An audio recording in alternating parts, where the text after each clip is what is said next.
E aí, galerinha, mais uma aula, né? Vamos para frente então com a nossa revisão e exercícios, tá? Em relação aos percursos 9 e 10, beleza? Equipe de Alvince, oitavo ano. Então, sem enrolação, vamos direto ao ponto aqui. Aulinha bem dinâmica, tá?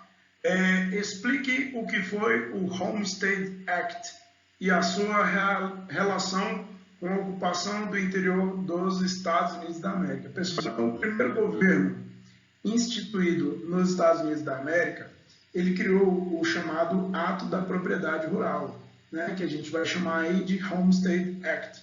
Tá? E aí, o que foi esse Ato da Propriedade Rural? Tá? Ele nada mais foi do que a doação de 160 acres de terra para cada família que a cultivasse por 5 anos ininterruptos.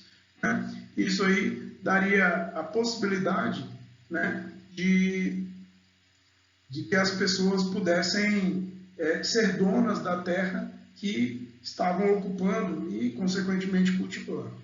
Isso era maravilhoso do ponto de vista de poder ter uma propriedade, poder ter sua própria terra.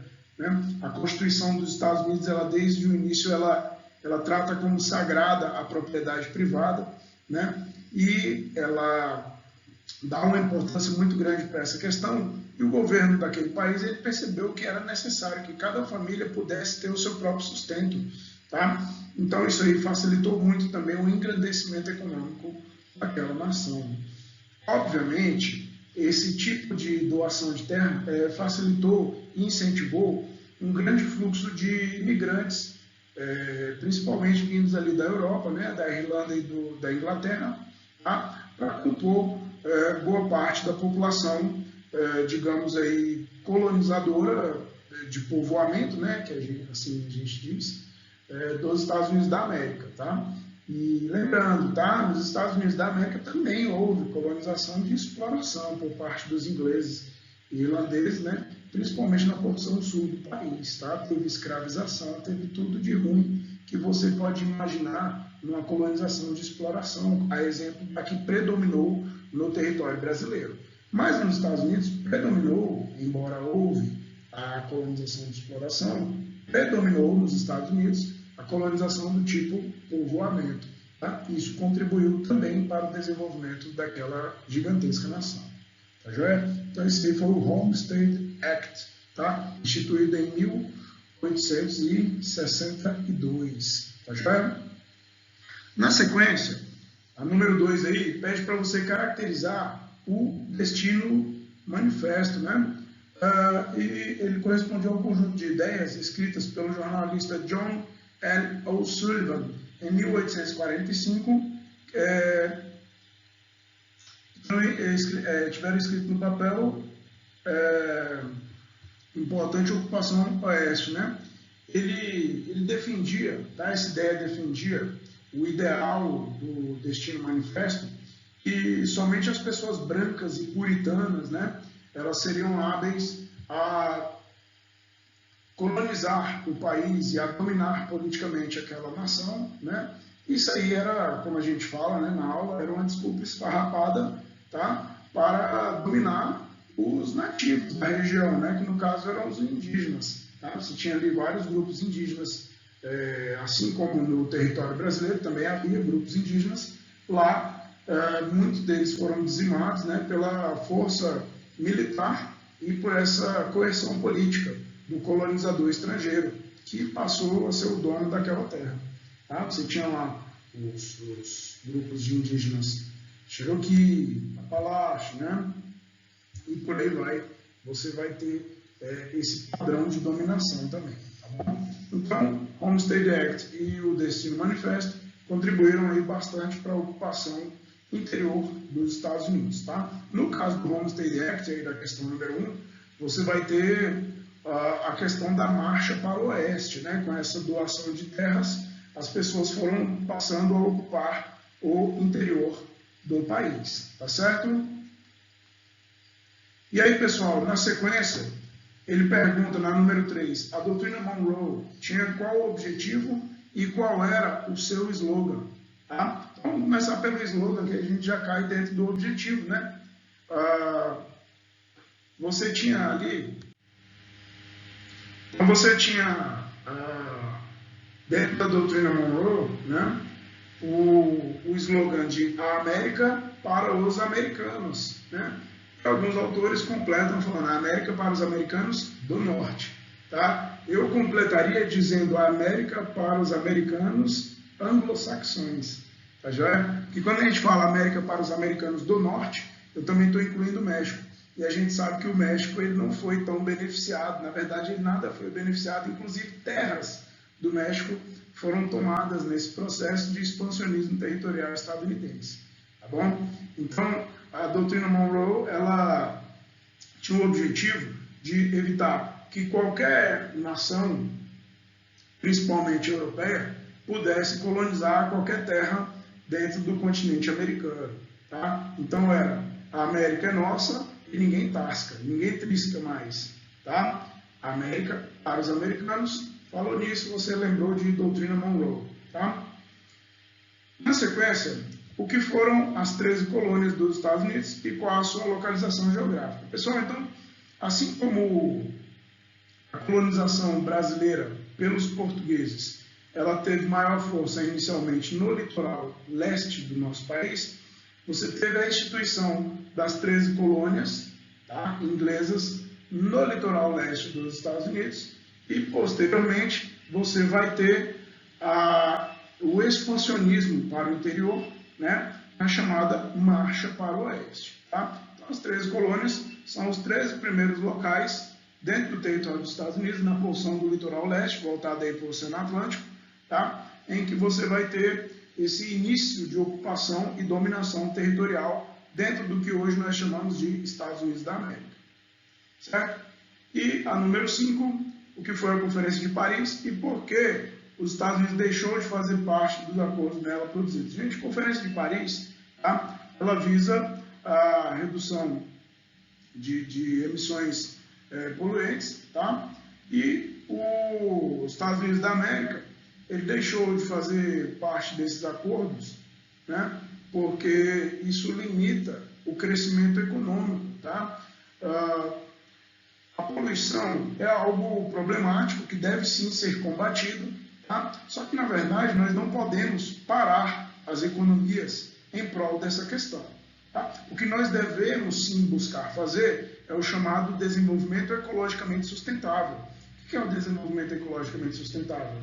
É você buscar conciliar a atividade econômica ao desenvolvimento, tentando ali, de uma forma com o uso de engenharias ambientais, tá? Minimizar esses impactos. Né? Então você pode usar um carro, mas você pode buscar fontes alternativas de energia, por exemplo, no sentido de continuar usando, mas diminuir a poluição.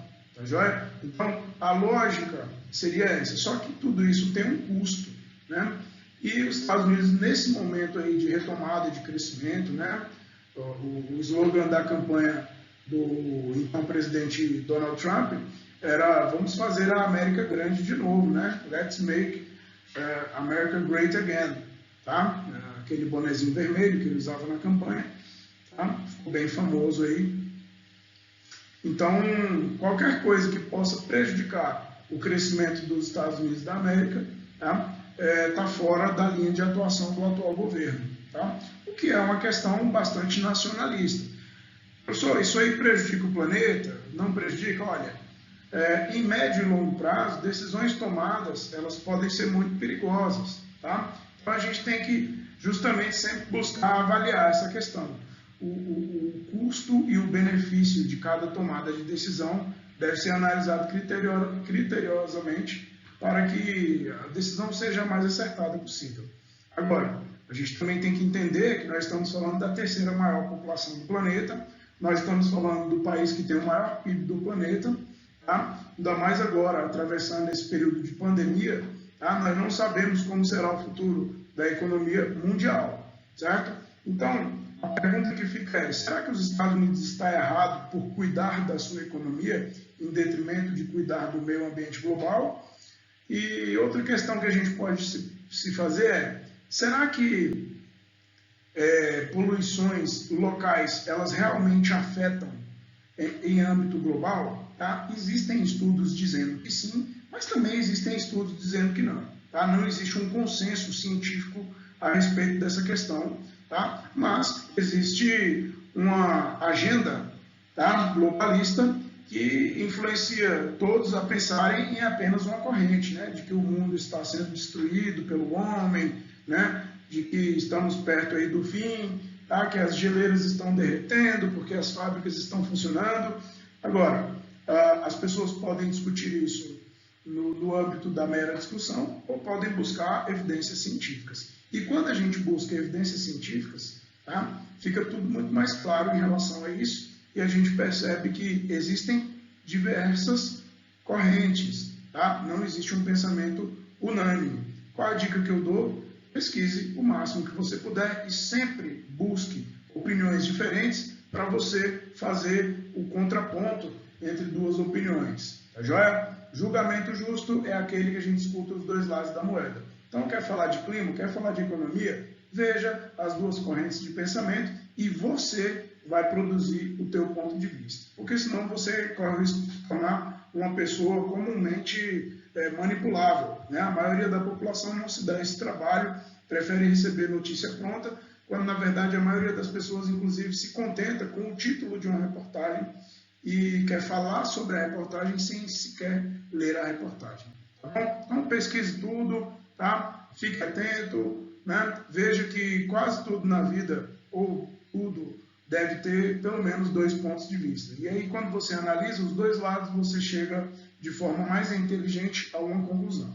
Tá joia? Então, essa parte aí foi a nossa revisãozinha de Estados Unidos, né? Falando aí de Homestead Act, tá? Ato da Propriedade Rural, que influenciou a ocupação interior dos Estados Unidos, do leste para o oeste, né? Destino Manifesto, delegando aí aos brancos e puritanos essa liderança de ocupação e administração territorial dos Estados Unidos, colocando os indígenas nativos ali dos Estados Unidos em segundo plano. Tá? Doutrina Monroe, né? América para os americanos, tá? O objetivo de evitar novas colonizações europeias, principalmente dentro do continente inteiro. As 13 colônias, né? Primeiros locais aí colonizados pelos ingleses no leste do país e posteriormente, como a gente viu na questão, o oeste foi ocupado, tá? E Conferência de Paris, Estados Unidos, clima e produção de riqueza. Tá joia? Vamos para frente então. Pessoal, então dando continuidade aí, nós vamos agora falar um pouquinho de China, né? Na nossa revisão. Tá? E no número 6 ele já pede aí para você explicar a diferença entre República Popular da China e República da China. Tá? São dois termos aí que geram muitas controvérsias aí nas questões de vestibulares, tá? E vocês também aí no 8º ano já devem dominar essa diferença, tá? Então, a República Popular da China é o nome oficial do país China. Quando a gente fala o país mais populoso do planeta, o segundo maior PIB do planeta, né? Localizado ali no Extremo Oriente, etc, etc, etc. Nós estamos falando da China. Qual é o nome desse país? República Popular da China. Assim como quando a gente fala do Brasil, o nome oficial do Brasil é República Federativa do Brasil. Então, todo país tem um nome, digamos, popular, tá? E temos aí o nome oficial. Tá? Então, o nome oficial da China, do país China, é República Popular da China.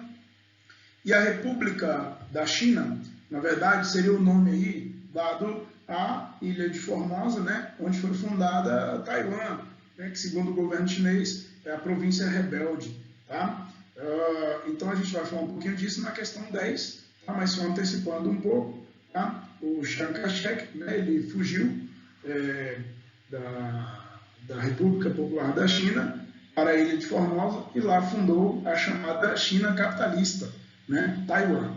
Tudo bem, gente? Então, essa diferença aí entre República Popular da China e República da China. Tá bom? Falou de Taiwan, você está falando de República da China. Falou de país China, o nome é República Popular da China. Joia? Então, a questão 7, já na sequência. Para caracterizar a Revolução de 1949 na China e relacioná-la à realização de uma grande reforma agrária. Gente, então, nós temos ali o Mao Tse Tung, né, realizando essa revolução de 1949, quando a China passa a ser socialista, né? E uma das características do socialismo é a ausência de classes sociais, tá? Então, quando você tem essa ausência de classes sociais, você ataca o princípio da propriedade privada, substituindo esse princípio pelo princípio da coletivização da propriedade e dos meios de produção, que é um dos pilares aí do socialismo. Tá joia? E aí o que acontece? A grande reforma agrária chinesa, é óbvio que ela vai acontecer nesse contexto. Tá? Veja que a reforma agrária, gente, ela traz em si um senso de justiça social, tá? Mas é engraçado que para que essa justiça social ocorra, né, alguém vai ser prejudicado. Quem? Aquele que detém a propriedade privada. E aí você pode pensar, poxa, será que as pessoas não teriam o direito de ter sua propriedade privada, seja adquirida por herança, seja adquirida por suor do rosto ali no trabalho, né? Eu particularmente imagino que a propriedade privada é muito importante, tá? E um desses pilares socialistas aí é a não existência da propriedade privada, significa o seguinte, agora tudo é do Estado e eu vou redistribuir para as pessoas. Tá? Isso aí é muito interessante na teoria, mas na prática, na minha opinião, gera mais injustiças do que justiças. Mas aí cabe a vocês, tá? Terem a opinião de vocês. É claro que você não precisa concordar com a minha opinião, é apenas um ponto de vista aqui do teu professor. Tá? É um assunto interessante aí para você conversar com teus pais, né, com teus amigos, pesquisar diferentes pontos de vista, tá joia? Mas fica aí só a minha colocação em relação a essa grande reforma agrária chinesa, tá bom? Tanto é, gente, só para concluir a questão 7, né, que esse sistema ele não se sustenta, tá? E aí já no finalzinho da década de 70, tá, por volta ali de 1976, 77, a China passa a ter grandes mudanças, né, porque ela percebe que esse sistema que não gera riqueza, ele precisa de um sustentáculo maior. E aí a gente já parte para a questão 8, né? Explique o que são e caracterize as zonas econômicas especiais chinesas. Então eu já começo respondendo, né? Quando ele pergunta o que são as ZES, tá? Você está falando das zonas econômicas especiais. São cidades ali portuárias chinesas que foram separadas pelo governo no intuito de que nelas pudesse ser praticado o capitalismo propriamente dito, né? Você tem ali fatores locacionais importantíssimos, você tem a mão de obra farta e barata chinesa, tá? Você tem infraestrutura portuária, aeroviária, rodoviária, beleza? Hidroviária, tá? Você vai ter infraestrutura de energia e comunicação, certo?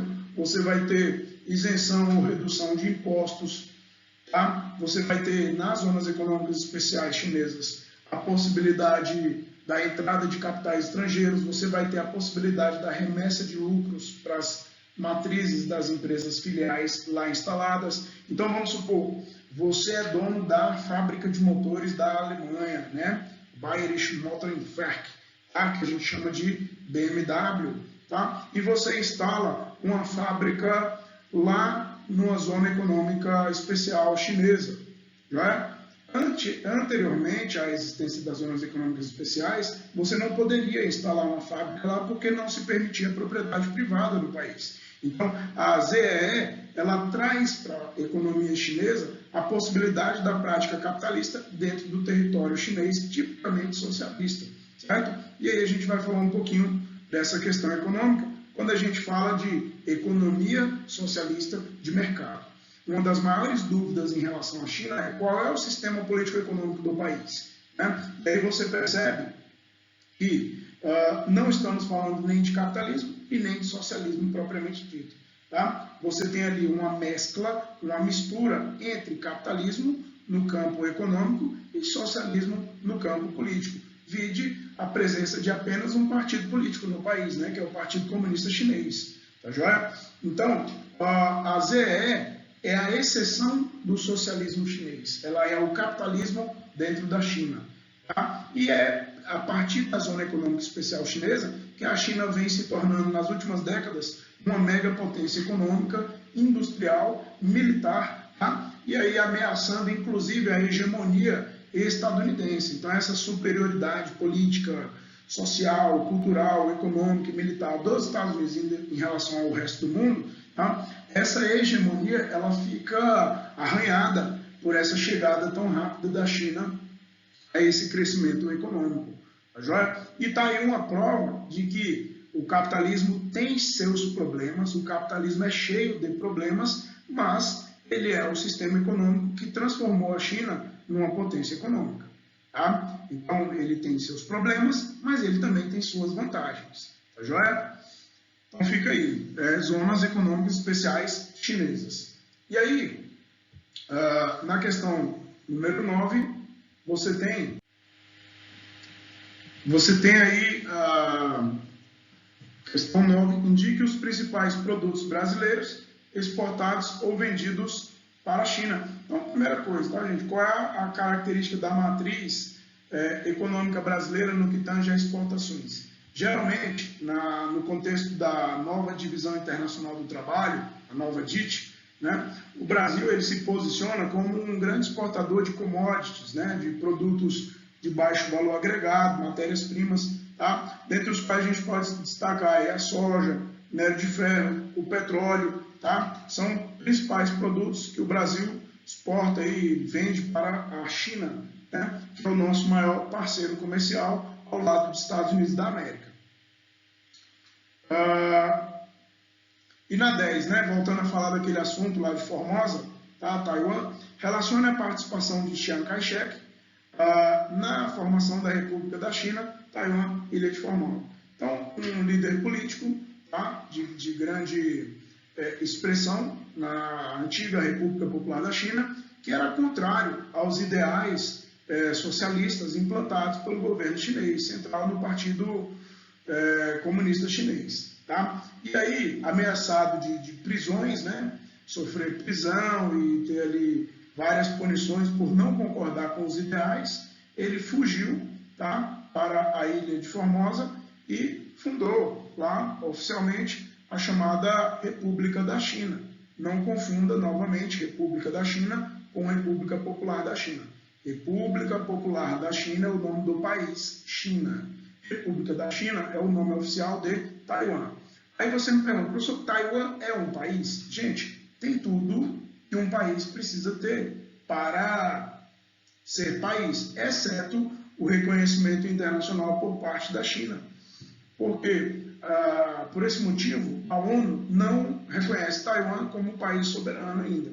E por isso muitos a apelidam de província rebelde, né? Agora, o engraçado é que é a província rebelde, vírgula, que deu certo.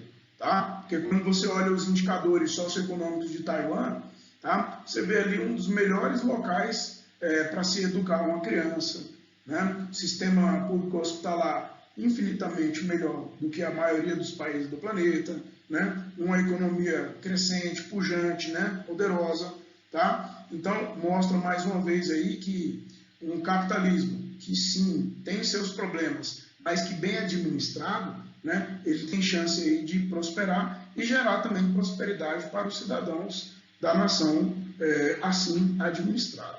Tá joia, gente? Então fica aí o nosso bate-papo. Hoje foi bem curtinho, bem dinâmico, tá? Sobre Estados Unidos e China. Esse bate-papo aí, ele te prepara para fazer o nosso formulário pontuado, certo? E é claro que você também não pode contar apenas com isso. Você tem que ler os percursos 9 e 10 do livro, fazer as questões do livro, né, tirar dúvidas lá no Google Sala de Aula, tá? A gente está sempre à disposição aí para atendê-los da melhor forma possível, tá? Temos as aulas ao vivo, tá? Então prestem bastante atenção, assista essa aula de novo, né? Dá uma pausa, copia, faz o teu resumo, beleza? Porque esse aí é o mapa da mina para você dominar o conteúdo com esses principais aspectos, tá? E posteriormente nós vamos, obviamente, fazer um aprofundamento dessa matéria, tá joia? Então, são 10 assuntos aí, de 5 de China e 5 dos Estados Unidos, que são importantíssimos para você poder conversar sobre esse tema. quando o aluno começa a conversar sobre o tema, na minha opinião, é o momento que ele está começando a aprender a matéria. Tá joia? A gente não deve estudar só para tirar boas notas. A gente deve estudar para aprender a matéria e tirar boas notas é consequência desse aprendizado. Tá bom? Se você pensar assim, a tua vida acadêmica vai ser muito mais produtiva. E aí eu já deixo para vocês aí um grande abraço. Estou gravando aqui domingo, 7 horas da manhã, tá? E vamos aproveitar a semana, com fé em Deus, né? Beber bastante água, conversar com tua família, respeitar os teus pais, fazer o que é certo nunca vai te fazer mal. Tá joia? Fiquem com Deus, um abraço, tchau!